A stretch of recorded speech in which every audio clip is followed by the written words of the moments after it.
So, a very interesting aspect of your life was that your father was enamored with Arabian horses, and he went over to England because there was a woman there that had one of the finest Arabians ever. Yeah, Arabian breeding farms. Yeah, and her story and the story of the woman she got her horse from, Lady Anne Blunt, was fascinating. Lady Anne Blunt was so enamored with these Arabians. Now, this is an upper crust English woman who went to live with the Bedouins in the desert in Saudi Arabia, because these horses were rare and precious, and they wouldn't sell them. If they liked you, they would transact for the horses, but short of that, you weren't going to get these horses. You might get the dust, but you won't get the real horses. Yeah. So tell us about that. Tell us about growing up with that, learning about that, preserving this bloodline, taking it on for the number of the years that you did. Well, I didn't grow up with them. It's all I could remember. Even as a kid, it was just fun looking back. My dad had imported, among other things, one of the Arabian stallions, a beautiful white Arabian stallion that actually had been to war in the desert. He even had a saber cut on his jaw. And we were under the manager's son and I would be under he was so sweet, under his feet in the stall, mush brushing his underbelly, and we could only reach up so far. So when he came in, the horse looked beautiful up so far, and then the rest of it was untouched. It was kind of funny. But anyway, I grew up with some of the best Arabians probably in the world at that time, because Lady Anne Blunt had gotten friendly enough with the Arabians in a particular tribe, because each tribe has different bloodlines, and some are better than others. And so she got very friendly with the ones that had the bloodlines that she was interested in, and was able to bring some back to England. And her daughter, Lady Wentworth, went on with that breeding program. And that was at the time when my dad was traveling for his business. And he saw this little ad. He saw this little ad in a sport magazine while he was languishing in the hotel. And he thought, gee, I'd like to go. That's fascinating. It said private farm by appointment only. So that fascinated him enough that he did go and see her, and saw some of the beautiful horses that she had. But he had to go a number of times because she was pretty much the same way her mother was. You have to get to know her, and she has to like you, and she has to think that you're going to do a good job with the horses that you take. And so after a period of time, she was allowed my dad to get a group of horses and bring to this country, because she thought, since the business was in its infancy then, that he would do an adequate job for them in the United States, which he did. We had people coming because they were rare and beautiful and pure. The bloodlines were so pure that people all over the country came to buy stock there, and he went on for quite some time until I got old enough to want to retire as well. And then I took over, not with the farm, but I took some of the best stock that he had and went on as a second generation breeder, and did that for another 25 years. And so we appreciated enjoying the value of the horses and the quality of them, and it was great fun to be able to preserve that in this country, because it's not easy. You have to be very careful, and you have to cull away and be kind of cruel sometimes in what you keep. But the bloodline got so pure in this one particular stallion, whose name was Raffles. He had been inbred to this bloodline by Lady Wentworth in England, and his blood was so pure that even 7, 8 generations down, people look at it and say, "That's a Raffles baby." And if you talk to anybody in the Arabian world, they know raffles. They do. So my mother won a Lifetime Achievement Award for raising Arabians. And when she did, I think you got, 180 letters from all over the world. Wow, it was amazing. So what kind of a quality do you feel like one has to have to get 180 letters from all over the world? Well, if I had to put it in one word to begin with, which is what was stated in so many of the letters, which is kind of rare in the horse world and the horse trading, was honesty. And I never pretended what I had or didn't have. I showed it to them and I explained what the qualities were, and I couldn't do it any other way. So it's funny sometimes. I had to not speak of things. People would always ask me at horse shows when they say, "Oh, come over and evaluate the horse. I want to see that horse." And then you go and look over and say, "Oh gosh, what am I going to say about this horse?" And so you say, "Oh, she has a beautiful tail," or something like that, because I would not tell them that they had what they didn't have. And that's why so many people get in there, because that's so hard to find, I have to admit, in the horse world. That's great to hear. And boy, just again, the work that I do with the subconscious mind, it's so powerful to be authentic. Yes. Oh, yes. People recognize it immediately, and they have to deal with the hustlers, and they do. They hustle back, but people recognize it when they want what they want. They definitely recognize it. And I think it's Jamie Kern-Lima, who's famous all over the world, a wonderful gal, who said there's such relief in just being who you really are. Yeah. And I have to, again, say with the work that I'm doing, people, it's like letting go of a 150-pound backpack when you stop trying to be somebody you're not. Yeah.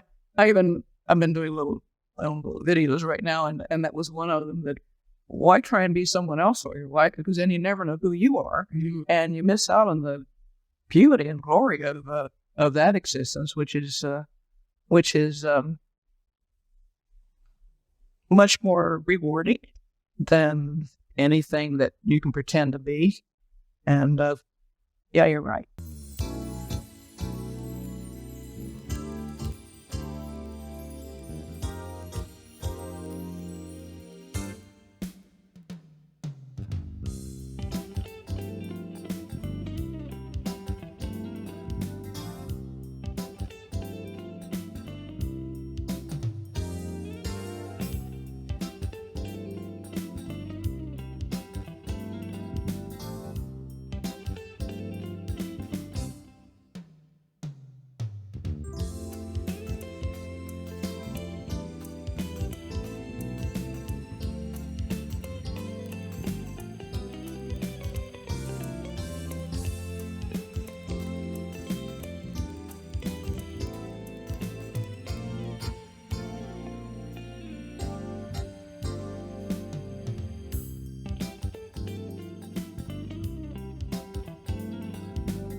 Bye.